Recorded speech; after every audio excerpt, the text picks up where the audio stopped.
Okay, I wanted to read you another excerpt from Maria Simma's book, Get Us Out of Here, which is about purgatory. And it's about communion in the hands. So here's Padre Pio right in front of you, receiving communion on the tongue. This is a saint. I'll say it again. This is a saint who did many miracles and still does. This is the proper way to receive communion. I realize that the church allows communion in the hands, but that's the Vatican II. All right, and I'm not going to get into it. It's better to receive on the tongue, if you can. There are certain circumstances where people cannot, but it's rare. Okay? So let's see what she says. It says, fruits of hand communion, meaning the results of this. First, how then did hand communion arrive, for instance, in Italy? If you can believe it, it was due to the tourists, or so said the priests, who then pressured the conference of bishops with this so vacuous and self-serving argument. They said that tourists were coming from Germany, France, Belgium, and Holland who wanted to receive communion in the hand, and so, not to disturb their well-endowed holidays, the priests agreed with them. And then finally, so did some bishops. So in short, the tourists, spending money, triumphed over the true reverence for the Eucharistic Jesus. Other than what has already been mentioned, hand communion has only further spread severe reservations among the faithful, and here especially among the young, concerning the true presence of Jesus in Holy Communion. It has, in many parts of the West, caused and then strengthened the idea that the so-called peace greeting is the most important part of the Mass. The peace greeting, too, was another idea out of the time of Bugnini et al., meaning Vatican II. And it, too, has badly weakened the true reverence when the laity is directly in front of the Eucharistic Jesus. Notice at the Novus Ordo Mass, they do that ridiculous handshaking, which is a complete distraction from the consecration of the Eucharist. Now, I've been to Masses where the priests eliminate it. Bravo. It should all be eliminated. They do it for other reasons. Oh, it's flu season. We don't want to get people sick.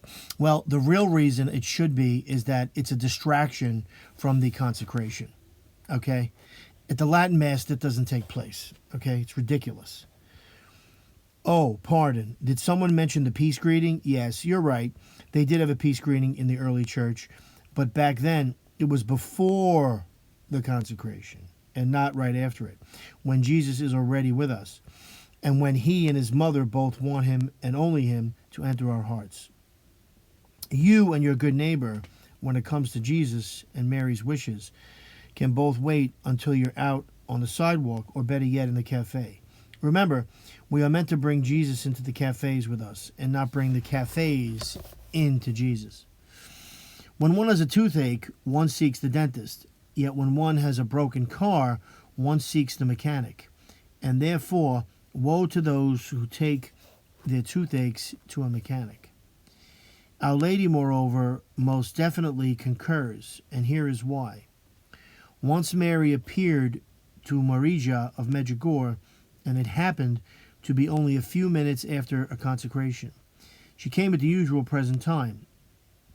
Yet on this occasion, Mary neither prayed with nor spoke to the visionary, and left after a mere few seconds, having only blessed the small group that was at this holy Mass.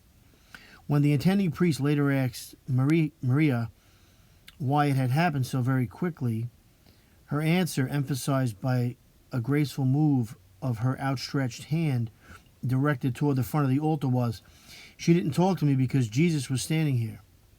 Further explanation ought not to be necessary. A digression.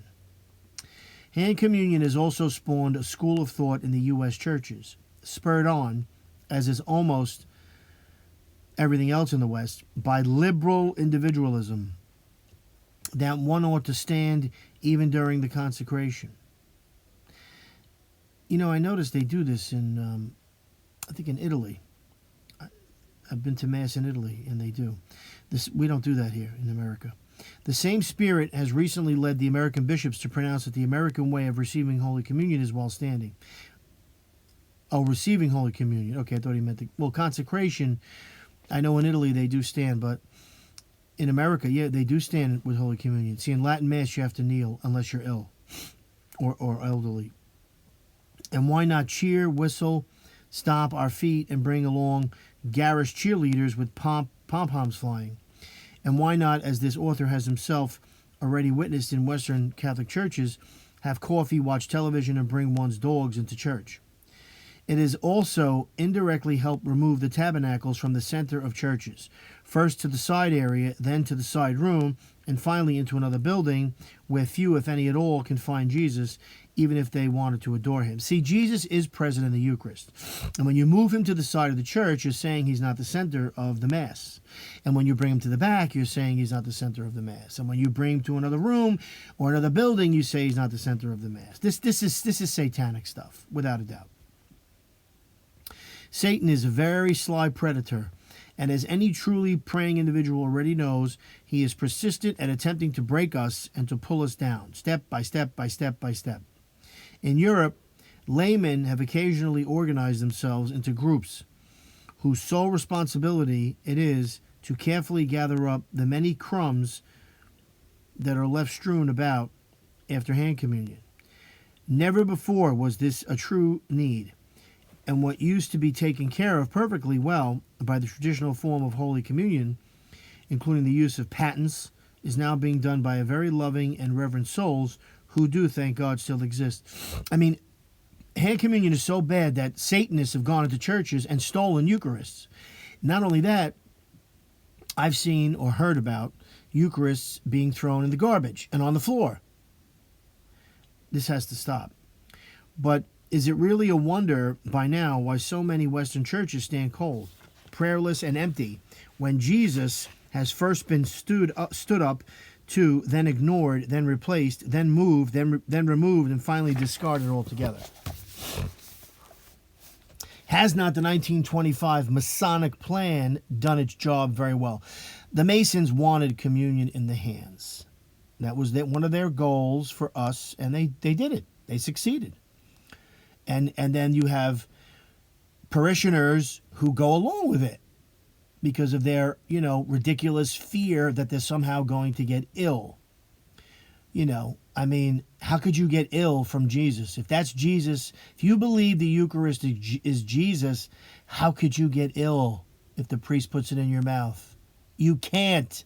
So if you believe you can, you don't believe that it's the real presence of Jesus. Face that fact. Face it and come to terms with it. Okay?